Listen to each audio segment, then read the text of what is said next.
and then the next question is, should you go to college at all, right? And the answer is, if you want to do software engineering, techie stuff, I don't think going to college is, it's not, it depends on, it may be a life stage type thing that's worth going to college for that, having that experience in life, so to speak. But in terms of, does it teach you to be a better programmer? I don't know.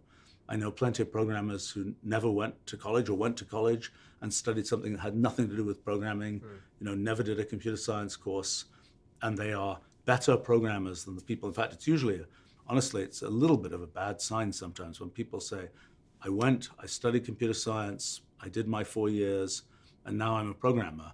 It's like, well, actually, many of the most sort of natural and talented programmers, don't need to go through programming school, so to speak.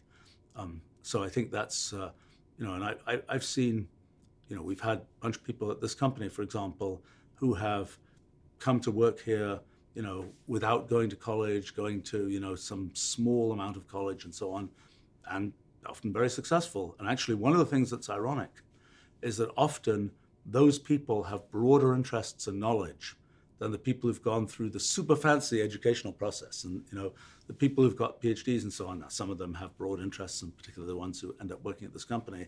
But sometimes it's like, I studied this for my PhD for 6 years, and now that's what I do.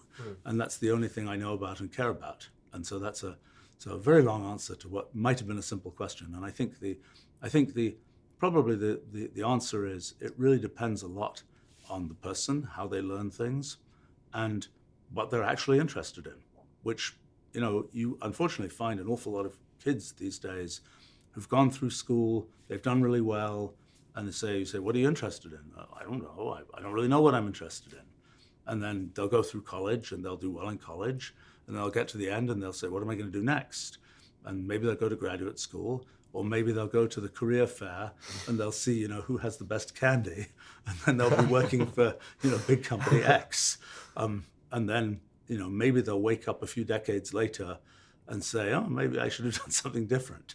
But that's, I think it's always great when people have sort of things that they realize they're interested in. Sometimes people have things that they're interested in, and they're like, how could I make a living doing this thing? There's something they're interested in, but it's like they don't know how to get there from here, so to speak.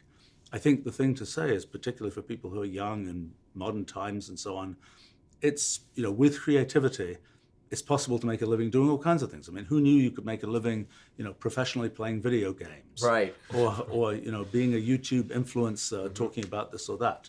It's, it requires a certain tenacity and a certain kind of entrepreneurial spirit to get those kinds of things to work. But it isn't the case that people should just say, well, I am interested in this, but I can't do that because, I'll never be able to get a job doing that. I can't learn that in school. I've got to do these standard things. And, I think that's a shame, because I think people can, with creativity, it's often possible to find those things. I mean, you could be unlucky and you could have a thing you're really interested in that at this time in history just isn't possible, or just isn't, you could be interested in discovering the source of the Nile or something. But sorry, that's one's been done. Or you could be interested in, taking a trip to a different star system. Well, sorry, it's too early to do that.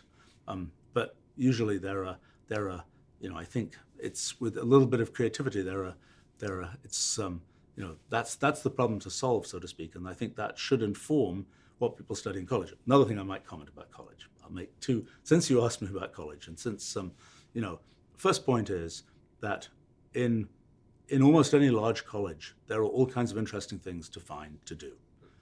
Point one. Point two, there are professors at colleges. And one of the things, at least the brief time when I was a professor, one of the things that kind of shocked me is students never come to talk to you. And turns out, maybe I was too horrifying a professor, I don't know. But students don't make use of, in many cases, the ability, professors, some of them may have a bad day, or maybe otherwise, maybe jerks, who knows. But most of the time, student comes in, has an interesting question, professor is going to be pleased. Student gets all kinds of useful interaction. I think that's one thing. Another thing is, taking random courses about things that you'll never otherwise learn about in your life is a good strategy, because